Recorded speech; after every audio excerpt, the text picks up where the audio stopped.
What's up, everybody, and welcome to another episode of the Sports That Podcast. Joey Alfieri, Simon Tsalikis with you again over the next few minutes, and we're really excited to have a very special guest on here on this lovely Friday out in Montreal. Tsalikis, first of all, what's going on? I'm going with you see what I'm doing here?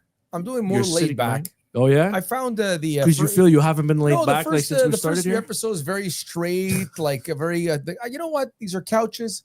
I'm going to start taking advantage of Do you want to couches. lie down? Maybe. I don't know how this is going to go give it a between shot. now and the end of the episode, but you catch me lying on my back. I don't know, but I think I'm very relaxed. Maybe I'll apologize ahead of time to Louis Leblanc if my co-host is going to lie down. But I can't believe. I mean, so much time has passed, Simon. I don't know if you were in the building in 2009 because I was. I was. Yeah, I was in the building as a fan. Super excited to have a draft in Montreal. I'd obviously never been to a draft before. I was. I must have been like 19 or something like that. And I remember I went with a friend, my brother, and my cousin. My brother, my cousin, because it was one of those things where it was like first come, first serve from the Desjardins section up, if I'm not mistaken. Sure. So like I think my younger cousin, they lined up from like the morning, and then we ended up joining them afterward, and we ended up getting like really sweet seats, like the first couple rows of the Desjardins to watch it all unfold. But I'll never forget the charge in the building when the Canadiens drafted a gars chez nous, Louis Leblanc, just like how proud everybody was and what just that atmosphere was like in the building. And that was somebody who had seen Louis Leblanc a little bit, like who knew, I knew who he was and knew of him as a player. But like, I felt like goosebumps and I can't even imagine what it felt like for him to be drafted in the first round. We've had a lot of guys. That's incredible. A lot of gars chez nous have played for the Habs. But how many of them drafted in the first round? At Bell Center. Yeah. You know? Not many. And you know what's cool is that we don't have to wonder what it felt like anymore because he's on the line with us right now. Louis Leblanc, former first-round pick and NHLer of the Montreal Canadiens. Louis, what's going on, man? How are you? I'm good. How are you guys doing? Thanks for having me. Really good. We really appreciate you taking the time, man. It's a thrill to get to talk to you. But before we get into the draft questions and just what that night was like and what your career was like, I'm sure you have some great stories. But why don't you tell the people what you're up to? Like, where are you at? What have you been up to? Yeah, so I mean, I'm living in Boston now. I went back to school after I retired from hockey, and it's been a while now. It's almost I guess I stopped in 2015, so it's been 10 years now. I went back to school, coached with Harvard there for 3 years, and I've been working in the financial world since graduation. So been keeping busy, but no, life is good post hockey, that's for sure. Very cool. You went back to Harvard. Exactly, yeah. So I had left my freshman year when I signed with the Canadiens, and then had 3 years to go. So I came back, finished, and was involved with the team. And now, involved in hockey in some capacity, but not directly through teams, but just different projects that I undertake. I'm just hoping my daughters will watch this podcast. Harvard grad, NHL draft. Girls, no pressure. Yeah, no pressure. Well done, Lou. Can you give us an idea of the workload? Because I think people, they hear Harvard, they hear the Ivy League, and like I think it's like a dream for a lot of people. But like, could you explain what the workload is like? Like, what was the workload like for you when you went back to school? Yeah, I mean, I think for me it was tough because I had left, school for 6 years and played hockey, and as you guys know, being a professional athlete is very different than being a student, right? So, but I went back to school, and the load, honestly, it's all about time management, right? You have a couple classes a week, and then, with practices and workouts. When I went back, I obviously wasn't playing, but I was still part of the staff and had to be at the rink, prepare for practices and games and all that. But, the amount of class time isn't bad. It's the work outside of class that you have to prepare for exams and homework and assignments and all that. So, but guys make it work, right? Every year there's 25, 30 kids at all these Ivy Leagues, and they figure it out. So it's hard, but it's like I said, it's time management. Louis, we had Engstrom and Davidson get called up from Laval and played their first rookie games, and they took that, what to me looks absolutely marvelous, that rookie lap. Like, I don't know how long that has been going on. Your first game in the National Hockey League, did you get that moment with back in the day there? When unfortunately, I didn't. Yeah. Unfortunately, I didn't. I didn't have a rookie lap, but I do remember my first game in Anaheim. It was a West Coast trip, and it was pretty special. My parents came to those games, and those are special moments. Those guys will remember their first game for sure for the rest of their lives. Okay, take me through draft night. Like I said, I was in the building. It was special to me, and I had never spoken to you at that point. I could just imagine in 2009 what you were going through, because I remember watching it again, and the camera had panned to you, and you kind of looked a little like you were kind of you were in shock, I think, right? I don't know if you were surprised that you got picked, but the moment, can you take me through that moment and what that was like? Yeah, I mean, listen, the few days leading up to the draft were obviously special. The draft was in Montreal, and I was ranked pretty high, and depending on what list you would look at, I was ranked anywhere from, I don't know, 10 to 30 or whatever it was, right? So it was kind of, I was obviously very stressed. I didn't know where I was going to go, but there was two teams that were, very interested in me, Buffalo at 13 and Anaheim at 15. And they had told me the night before that if I was available at those picks, that they would draft me. So no way. Yeah. So I had two meetings the day before, and that's what they communicated to me. So I'm like, okay, well, this shouldn't be too bad. At 13, if I should be picked if I'm still available. And Buffalo didn't pick me. They picked Zach Cassian, and then, okay, right. That's fine. I knew Anaheim had the 15th pick. I'm like, okay, well, I'm still there, so they should pick me. They didn't pick me. I think they picked Peter Holland, I believe. Yeah. So after that, I mean, it was, honestly, I had no idea. The Canadiens had shown some interest throughout the year, but, never really confirmed anything. And then at 18, obviously the Canadiens were drafting, and heard my name, and the rest is history. I mean, it was obviously a special moment for me and my family, and very unique situation.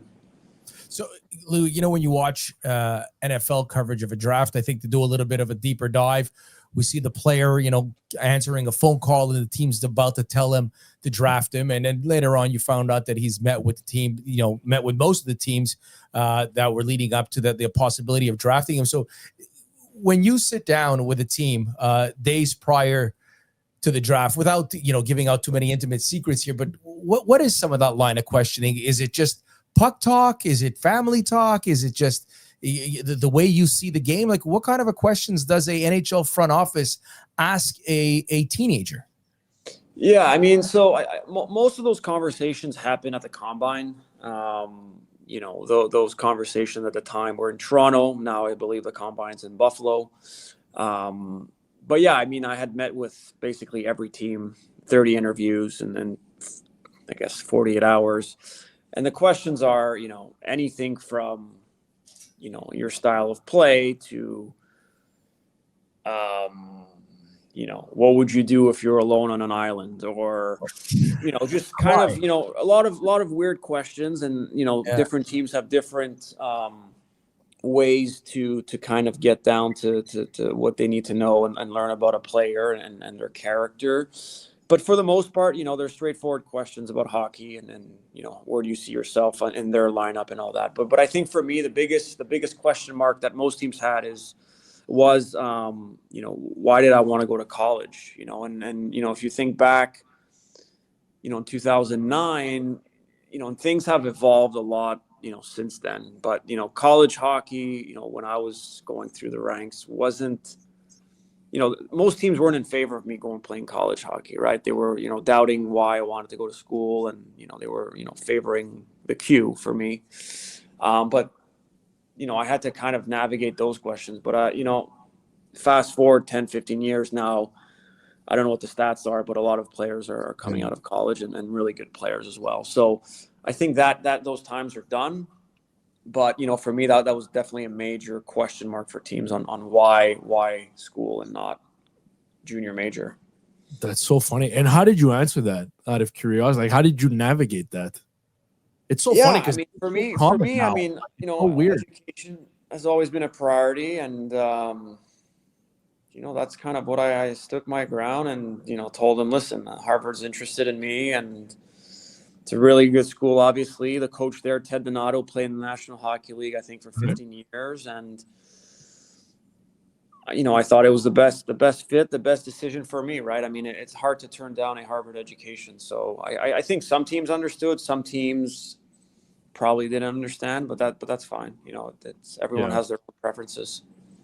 It's so common now. It's just funny how it's changed in such a short amount of time. There's probably more guys in NHL front offices that went the NCAA route than there was when 100%. Louis was being questioned as well. But it wasn't. It's the thing is, it's not that long ago. That's what makes it so interesting to me that they've made that shift so quickly. So, Louis, I don't remember if it was your first goal at the Bell Center, but obviously you got the Louis chance on draft night.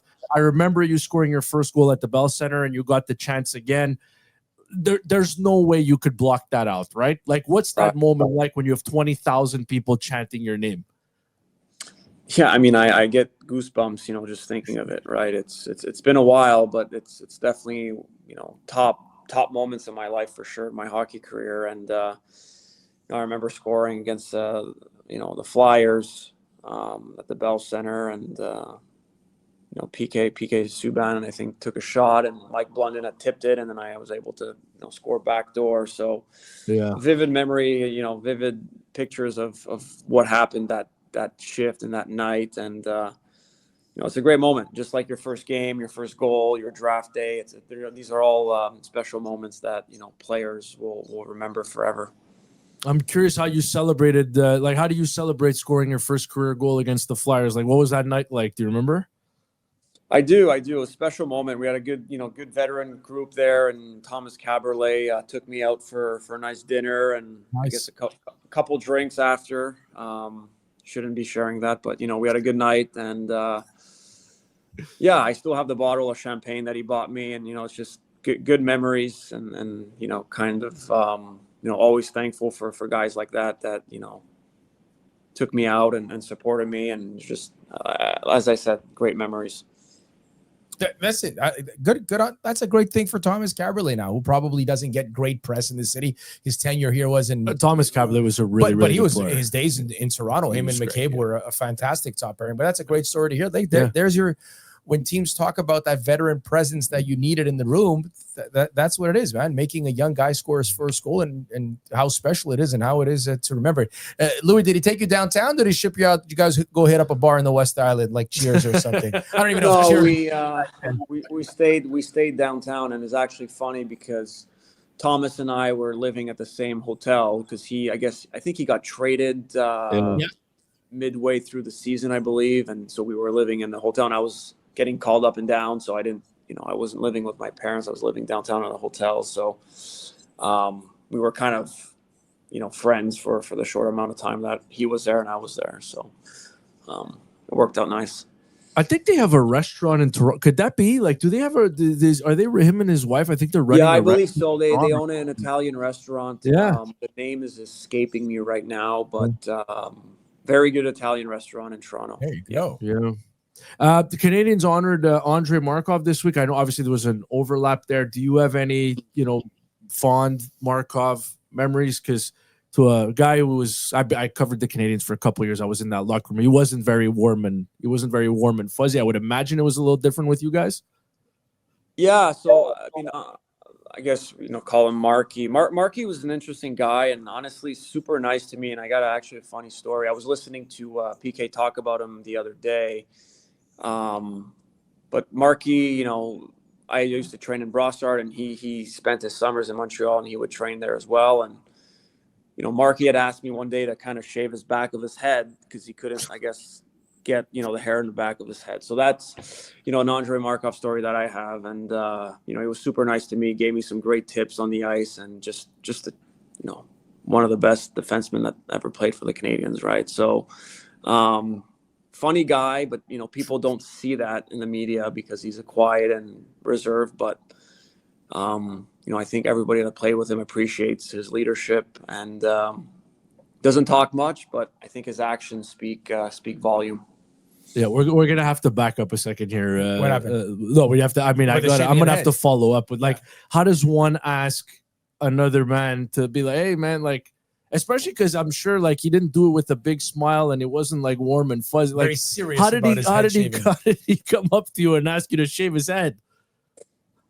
I don't know. I mean, I think this is many years ago, but I think we did a workout and then we were just kind of hanging out and then we were both in, the shower area and he's like, hey, help me out with, shaving the back of my head. I'm like, all right. I mean, what am I going to say? No, right? No, yeah. You want me to use a clipper? What number you want? That's what it is. Exactly. Louis, you mentioned about PK Subban as well, but how like being in that locker room, I would imagine, how different the personalities are of Andrei Markov and PK Subban. It's just like, and they look like they had a very good relationship. You remember when one of the seasons that they opened up, they handed the flame to each other, and Markov kind of did the circle around PK Subban. So just from the inside of that locker room, how was that relationship between Markov and Subban? I think it was great, honestly. I mean, PK learned a lot from Markov, and there's always ups and downs in a season between players, coaches, and media and whatever, right? So, but I think overall, I think their relationship was very strong. And again, from what I saw and what I hear, I think they're good buddies. And PK actually went to Markov's wedding, I believe, a couple of years ago, and he'll be at Markov's ceremony, I think, in a couple of days. So. I think they're friends, and that's great to see two great defensemen that played for the Canadiens, and I think they both benefited from one another's play. In your 2 years, you had Michel Therrien and Jacques Martin. Like obviously two well-respected coaches in the NHL. They won a lot of games. Both guys played like they coach with a lot of structure. I'm just curious, like. Did you? I don't know if preference is the right, but did you? You probably. I think you had a little more time with Jacques Martin, Randy Cunningworth. Like that was that year. But like, how were they? How were they different? And how were those personalities? Because those are two also like very stoic, very stern guys. I feel in the way that they coach and probably teach. Yeah, I mean, obviously, Jacques Martin was there when I got drafted, so there was more of a connection with him, and just. He knew me better and I knew him as well. So I think I had more, leeway and probably freedom and, he maybe trusted me a little more. With Michel, I played a couple games for him. So it's hard to evaluate, really, his style. But clearly you could tell he was, harder on guys and just maybe from, just harder overall, right? I mean, Jacques was a little quieter, but Michel would let you know exactly how he thought and what he wanted more or less of you. So I think, like you said, both very respected coaches, but they had a little different way of communicating. But again, it's hard for me to really evaluate Michel because I wasn't there long enough with him. So, Louis, you talked about your time at Harvard. You're still at Harvard, a fine institution.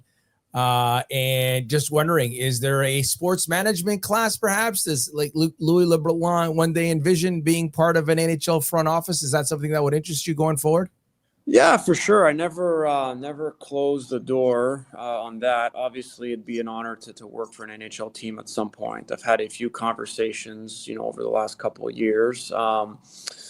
Nothing right now, but I leave the door open, and I'm still involved in hockey in some capacity and more on, advising, players and their families. I'm not an agent, but, some players and parents want advice on what to do, college, junior, and all this stuff with the new rules. The landscape is getting very complicated. And, also doing some hockey camps with another former Canadians, Pierre Dagenet, who I've met through the alumni, and Pierre, does great work on ice for skill development. And we've done, a bunch of camps, I guess I could say all over the world, because we've been to China and nice doing some fun stuff. And it's been great. He's been a great mentor to me. And, we're having some fun with a few hockey projects.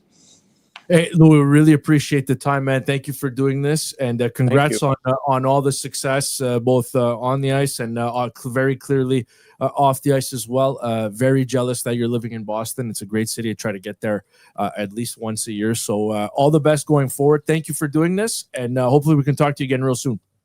Thank you so much, guys. I appreciate it. Appreciate it, Louis. Louis Leblanc. Bye-bye. NHLer and Montreal Canadian first rounder in 2009. Let's do it. Can I do it like a Pat McAfee clap for sure. the do whatever you like. That's LeBlanc it's family? Impressive. Yeah, it's impressive. Harvard, like, NHL. Really smart. Dude. You know, well done. And check a lot of boxes there. And it's funny. Like I still go back to what he was saying about how like it was seen as a negative that like.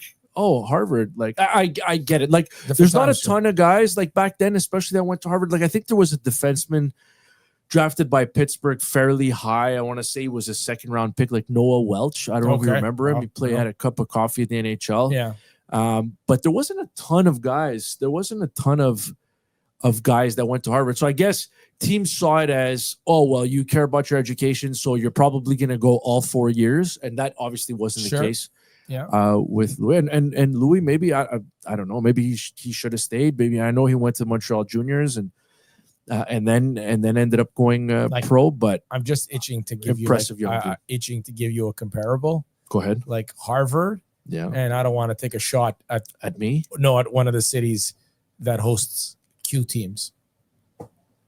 Like, do I go to Harvard? Or do I go play with the Voltigeur? No disrespect to the good people. Better be careful. Producer Sam has his in-laws are from Drummondville. Beautiful town. Better be very gorgeous careful. town. Yeah. Nice. Love vacationing in Drummondville. Nothing that Tsalikis doesn't like to do is to go up to Little in September and just walk around Drummondville. It's amazing. No, you never did. I've never been. No, Sam, but Sam's going to do in Drummondville. Number one thing to do in Drummondville, Sam. Festival de la Poutine. You see, Tsalikis, it's right up your alley. I'm home. Let's go, Sam. When is that?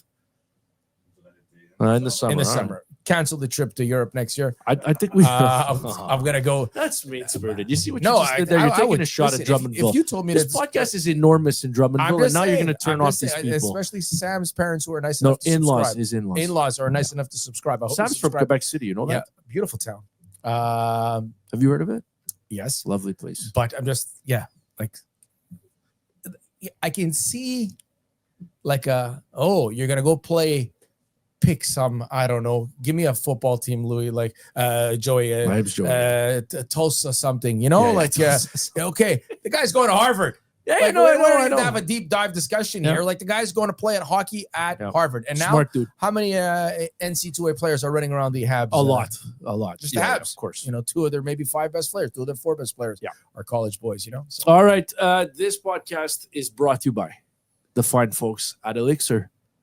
St. Louis Burger, Tsalikis, I'm due. But now when you go to Elixir, you go by yourself. So you know what? You want to go by yourself. You're going to want to go watch on TV. Yeah. So you know what? Sam and I, we're going to go to Elixir. We're going to go without you. How does that feel? I'm going to, I'll be there on it, watching the Habs and the Senators game. I was there on American Thanksgiving Friday. I know. And you didn't invite us. Joey, I'm watching a Bears game. I've got a lot going on. Yeah. I got to focus on the defense. I got to worry about the special teams. Got to try to develop a run game. I've got a lot of things going on. And then the Habs game goes on. I do less coaching for the Habs. I do a lot more coaching for the Bears. Very stressful time. Things are going well, though. Things are going well. And I'll tell you one thing. A little too well? No, not a little too. I was about the Habs. That was, I think from a coach's perspective, the game against Vegas, that was Martin St. Louis' maybe favorite game. They got out there, they made saves, they scored, and then they turned the third period into a screeching halt. And I'm sure Martin St. Louis was very happy with that. So yes, that was the last time I was at Elixir. I did not have a burger. I went old school. Chicken tendies? No.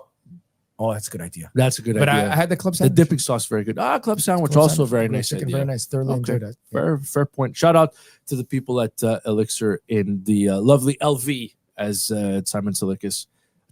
I said Simon Tsalikis. Simon Tsalikis would call the Greater Laval area. All right, that's all the time we have for this episode. Hope you enjoyed the interview with Louis Leblanc. Just a good, solid dude with some crazy stories and a heck of an experience, Louis Leblanc. So shout out to Louis, and hopefully he is working in an NHL front office one of these days. Don't forget to like, subscribe, leave a comment, rate. We're on YouTube where you can watch us. If you don't want to see us, you can listen to us on Apple Podcast and Spotify. So make sure that you do that and leave us a rating. If it's positive, even better. If you want to give us 1 star, I mean, it is what it is. I can't help you. If you're that angry in your life that you need to leave a startup podcast a 1 star, well then can't help you. Sam's in-laws. After that shot I took at Drummondville. Yeah. The people of Drummondville are definitely not going to be subscribing anytime soon. They're furious with us. All right. Have a great rest of your week, everybody. Have a great weekend, and we'll be back on Monday.